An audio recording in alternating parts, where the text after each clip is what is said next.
They were designed to house 250 patients, but by the end, over 2,400 souls were crammed inside these walls. And when the doors finally closed in 1994, not everyone left.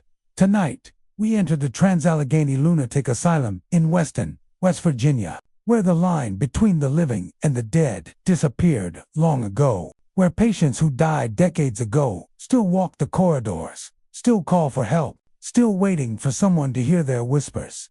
Are you ready to discover why some places should remain abandoned forever? Weston, West Virginia, 1858. America was still learning how to treat mental illness, and the solutions were often more terrifying than the conditions themselves. The state commissioned the construction of what would become one of the largest hand-cut stone masonry buildings in North America.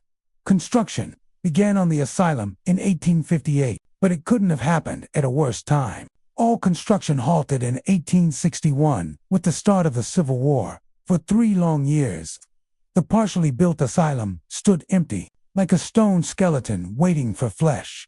But the Civil War brought its own horrors to the asylum. Union soldiers occupied the partially built structure, using it as a barracks. Some say the first deaths within these walls weren't patients, but soldiers who never made it home. When construction resumed in 1864, they followed the revolutionary Kirkbride Plan, a design that promised healing through architecture, long corridors, tall windows, fresh air circulation. It was supposed to cure the mind through the environment.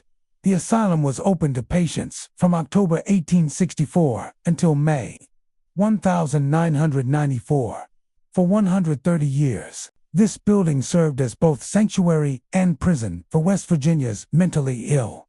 But something went wrong. Originally designed to house 250 patients, at its peak, it packed in more than 2,400.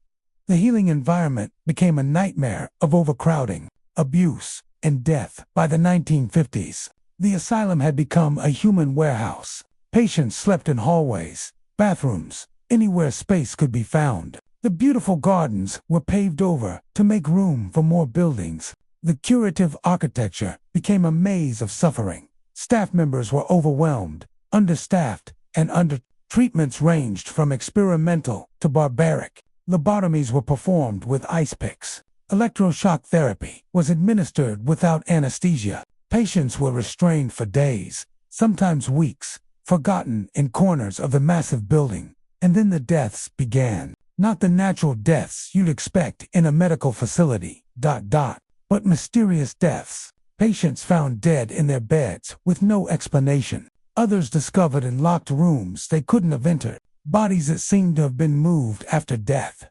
The official records show hundreds of deaths, but staff whispered about many more. Bodies that disappeared. Patients who vanished without discharge papers. Graves without names in the asylum cemetery. But if you ask paranormal investigators today, they'll tell you about the residents who never left. Some of the most well-known spirits are Little Lily, Dean, Big Jim, David Mason, and Slewfoot. Little Lily is perhaps the most heartbreaking, a young girl who died alone in the children's ward. She's now seen playing in the abandoned rooms, calling for her mother, who never came. Visitors report feeling small hands tugging at their clothes, hearing a child's voice asking, "Will you play with me?" One paranormal investigator described an encounter with Lily. "I felt someone grab my hand. When I looked down, there was nothing there, but I could feel the grip of tiny fingers. Then I heard her voice, clear as day, 'Don't leave me alone.' I still get chills thinking about it." Big Jim roams the 4th-floor men's ward, standing over 7 feet tall in life. His presence is unmistakable even in death. Security guards report seeing his massive silhouette in the windows at night, watching the parking lot as if waiting for visitors. Dean represents a different type of haunting entirely. He actively seeks interaction with the living, particularly those who once worked at the asylum. Former staff members who were employed at the facility before it closed in 1994 report the most intense encounters with Dean's spirit. They recognize his voice calling their names from empty rooms, just as he did when he was alive and seeking attention from overworked caregivers. Dean died in 1979. After spending 43 years as a patient at the asylum, committed as a teenager for what would now be diagnosed as severe ADHD and anxiety disorder. He became a fixture of the institution. He was known for his constant questions, his need for reassurance, and his fear of abandonment. When the asylum began downsizing in the 1980s and patients were transferred to other facilities, Dean refused to leave. He hid in the building for days, terrified of being sent somewhere unfamiliar. Today, Dean seems to be searching for the staff members who cared for him during his decades of confinement. He repeats the same phrases over and over. Where did everyone go? And when are you coming back? The desperation in his voice is palpable. A grown man's spirit still trapped in the confused mental state of his final years. One former nurse, now in her 80s, returned to the asylum for a paranormal tour in 2010. She reported that Dean followed her throughout the entire building, calling her by name and asking the same questions he had asked when alive. Miss Sarah, are you going to leave me too? And Miss Sarah, when will the doctors make me better? She left the tour early, too emotionally overwhelmed to continue.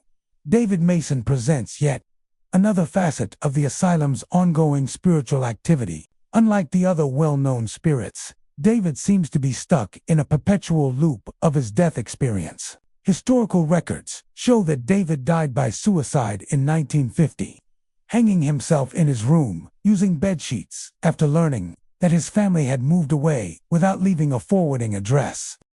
Visitors to David's former room, now known simply as Room 15, report witnessing the same terrifying sequence of events over and over. They hear the sound of furniture being dragged across the floor, heavy breathing, and then a sudden silence followed by a soft thud. Some have reported seeing a shadowy figure hanging from the light fixture, swaying gently back and forth. But the most terrifying resident of the Trans-Allegheny Asylum is the entity known as Slewfoot, a name that strikes fear into even the most experienced paranormal investigators. Unlike the other spirits, Slewfoot appears to be malevolent, actively hostile toward the living who dare to enter his domain. But perhaps the most disturbed area of the asylum is the lobotomy ward. In the 1940s and 50s, this procedure was considered a cure-all for mental illness.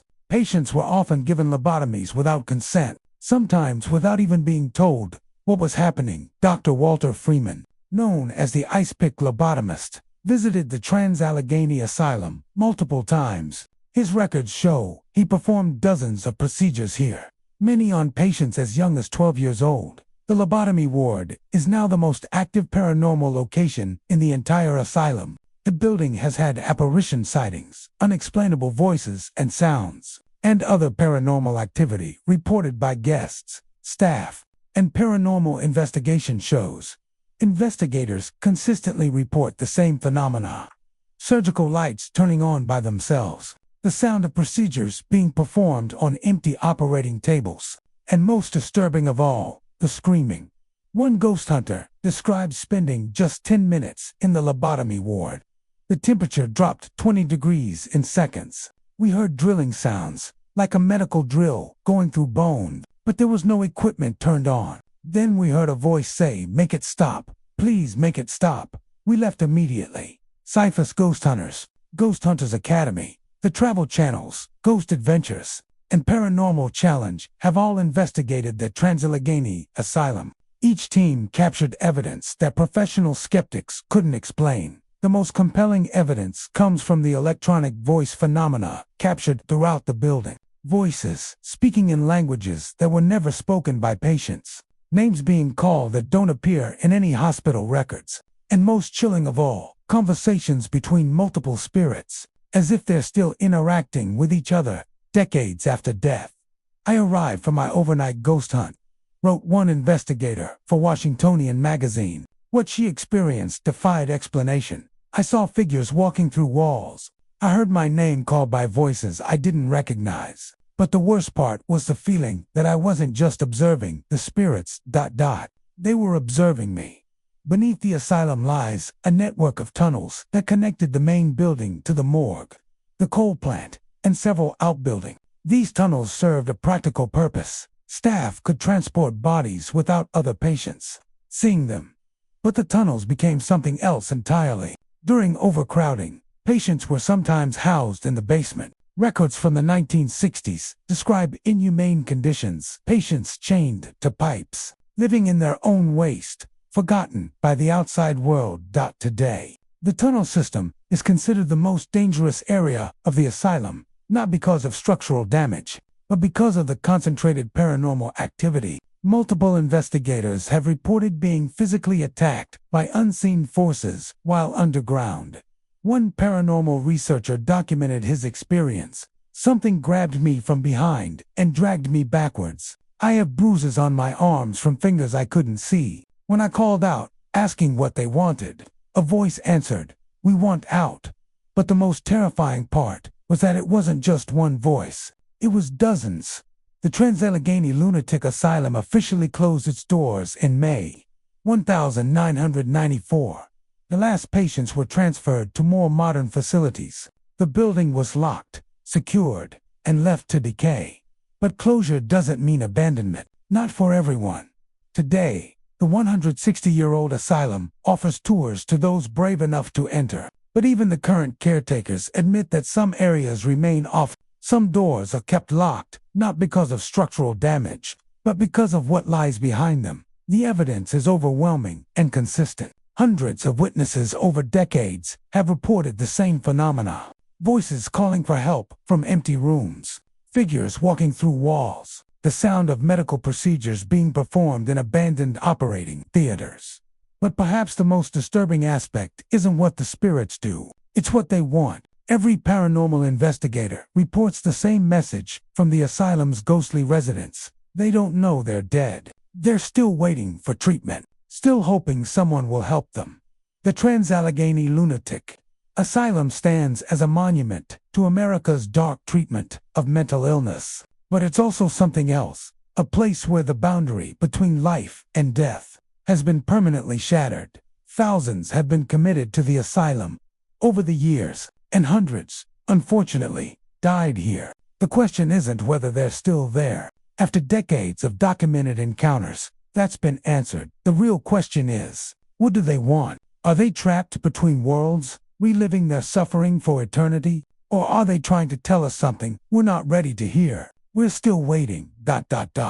If this journey into America's most haunted asylum left you questioning what lies beyond death, hit that like button and tell us in the comments, would you dare spend a night in the Trans-Allegheny Lunatic Asylum? Subscribe to Dark Whispers for more investigations into places where reality breaks down and the impossible becomes undeniable. Ring that notification bell so you never miss our descent into America's darkest locations. And remember, some doors are locked for a reason.